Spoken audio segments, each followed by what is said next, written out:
There is a moment buried deep in the history of ancient Egypt where the life of a king becomes strangely difficult to explain. Tutankhamun is one of the most famous rulers who ever lived. His golden mask is recognized across the world. His tomb, discovered intact in 1922, became the single most celebrated archaeological discovery of the 20th century. His name appears on museum walls, textbooks, and documentaries with a certainty few ancient figures enjoy. And yet the most basic question about him has never been easy to answer. Who were his parents? The Egyptians left thousands of inscriptions describing royal lineage, divine birth, and dynastic legitimacy. Pharaohs were rarely shy about recording their ancestry. Genealogy was political currency. A king's father mattered, his mother mattered even more. But around Tutankhamun, something unusual happened. The historical record becomes blurred. Names appear where they should not. Titles shift. Entire figures vanish from official lists. Even the art of the time seems to hesitate, showing faces without clearly explaining their place inside the royal family. The result is an odd contradiction. The most famous boy king in Egyptian history stands at the center of a royal dynasty whose relationships remain strangely uncertain. For decades, historians assumed the answer had simply been lost. Tutankhamun ruled during the closing years of Egypt's 18th dynasty, a period usually regarded as one of the most powerful and stable eras in the ancient world. The dynasty produced conquerors, monumental builders, and rulers whose monuments stretched from Nubia to Syria. Yet the reign immediately before Tutankhamun's childhood had changed something fundamental. The king responsible was Akhenaten. Akhenaten is remembered not primarily as a conqueror, but as a disruptor.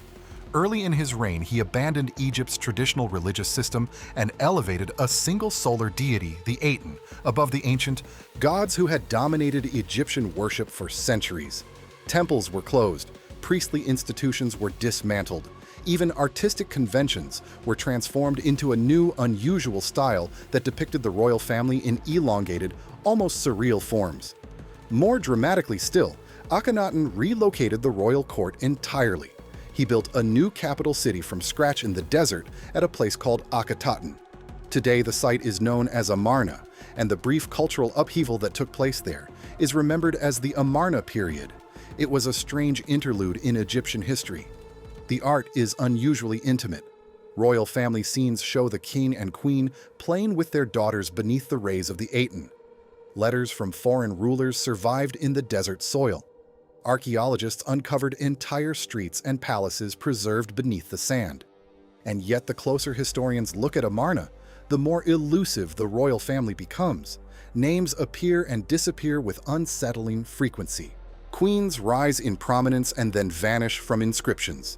New royal figures appear with unfamiliar titles. Even the succession between kings becomes uncertain. By the time Tutankhamun emerged as pharaoh, the royal house he inherited was already unstable. This uncertainty matters because the problem of Tutankhamun's parentage begins exactly there. Earlier Egyptian kings usually identified their mothers clearly. Royal women carried titles such as king's mother or great royal wife, and these titles appear frequently in inscriptions. But during the Amarna period, the maternal line becomes oddly obscured. Tutankhamun himself left monuments that restored traditional religion and erased much of Akhenaten's legacy.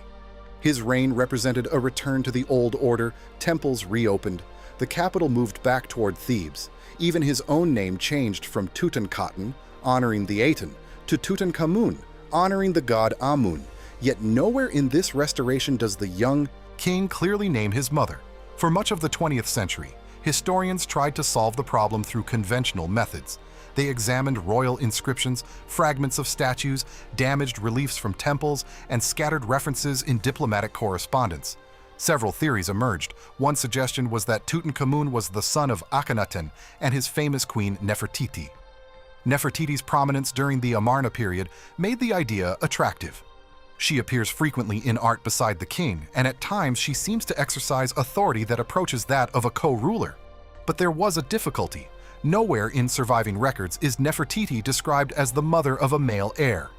Another possibility involved a lesser-known royal woman named Kia, sometimes described as a secondary wife of Akhenaten.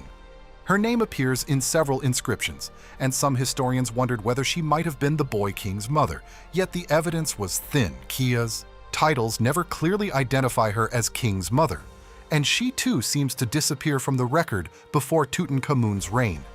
The third theory was stranger still. Some scholars suggested that the key to Tutankhamun's ancestry might lie not in written history, but in the physical remains of Egypt's royal dead.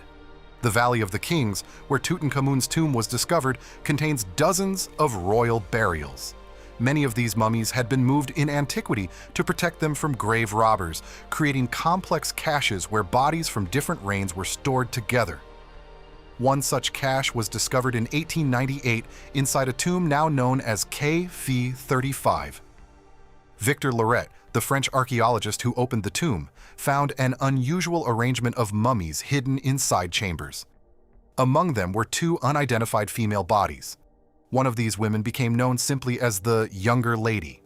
For many years, her identity remained uncertain. Then, at the beginning of the 21st century, a new possibility emerged. Instead of relying only on inscriptions or titles, scientists began asking a different question. What if the royal family could be reconstructed genetically? Ancient DNA research had already begun transforming archaeology. Studies of Neanderthals and prehistoric populations had demonstrated that even extremely old remains could sometimes yield fragments of genetic information. Egyptian mummies, however, presented unusual challenges. Heat, humidity, and the chemicals used in embalming often damaged DNA beyond recovery. Many earlier attempts to extract genetic material from mummies had failed. Still, by the late 2000s, the technology had improved enough to attempt a systematic study. The project that eventually addressed Tutankhamun's family began quietly. Between 2007 and 2009, a multidisciplinary team examined a group of royal mummies believed to belong to the late 18th dynasty. The project combined CT scanning, anthropological analysis, and attempts to extract ancient DNA. 11 mummies suspected of belonging to Tutankhamun's extended family were included in the study. The results, published in 2010, attracted immediate global attention. The researchers reported that genetic fingerprinting allowed them to reconstruct a family tree stretching across several generations of the royal house. At the top of this pedigree stood the well-known couple Amenhotep III and Queen Taye, widely accepted as Tutankhamun's grandparents. Below them appeared two individuals whose identities had long been debated. One was the male mummy from KV55, the other was the mysterious younger lady from KV35. According to the genetic analysis, these two individuals were the parents of Tutankhamun. That finding alone would have been significant, but the study proposed something more striking. The genetic data suggested that the KV55 male and the younger lady were themselves closely related, not merely distant relatives, siblings. If that interpretation were correct, Tutankhamun would have been the child of a brother-sister union within the royal family. The implication spread quickly through newspapers and documentaries. The boy king, it was said, had been the product of royal incest. But almost immediately, historians and geneticists began to raise questions. Ancient DNA analysis is rarely straightforward. The genetic fragments recovered from mummies are often degraded and incomplete. Contamination from modern DNA is a persistent concern, especially when remains have been handled for more than a century. The 2010 study attempted to address these issues through repeated testing and laboratory controls. Even so, some researchers argued that the genetic markers used were limited. The pedigree reconstruction relied on a relatively small number of genetic loci, interpreted through statistical models designed to estimate relatedness. Such models can suggest likely family relationships, but they rarely deliver absolute certainty. Another difficulty lay in the identification of the mummies themselves. The genetic conclusion that Tutankhamun's parents were siblings depends heavily on the assumption that the KV55 mummy represents Akhenaten. Yet that identification has been debated for decades. Some physical analyses suggested that the KV55 individual might have died too young to be Akhenaten, raising the possibility that the body belonged instead to another royal figure, perhaps Menkaure. If the identity of the father remains uncertain, then the historical meaning of the genetic relationship becomes less clear. Even the younger lady's identity is unresolved. Genetics indicates that she was the daughter of Amenhotep III and Taye, but her name has never been definitively attached to the mummy. she may represent one of several royal daughters whose lives remain only partially documented. In other words, the DNA study did not reveal a pair of named parents. It revealed a pattern of relatedness among unidentified bodies. Some scholars have proposed alternative explanations. One suggestion is that the genetic signal interpreted as sibling parentage might reflect several generations of close cousin marriages within the royal family rather than a single brother-sister union. Egyptian dynasties occasionally practiced endogamous marriages as a means of preserving royal lineage, though the exact frequency and meaning of such unions remain debated. Other researchers point to the broader uncertainty surrounding mummy identification. Royal bodies were sometimes reburied or moved centuries after death, and labels written on coffins do not always correspond perfectly to the original occupants.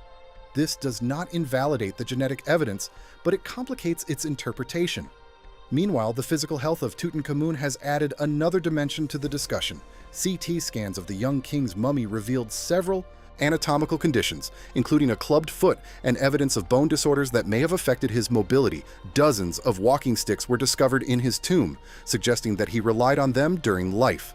For some observers, these medical findings seem to reinforce the idea of close-kin parentage. Yet even here, the interpretation is cautious. Genetic disorders can arise through many mechanisms, and the evidence linking Tutankhamun's health problems directly to consanguinity remains uncertain. The final irony is that the scientific evidence intended to clarify Tutankhamun's origins has in some ways deepened the mystery. DNA can describe biological relationships with remarkable precision, but it does not automatically attach those relationships to names in history.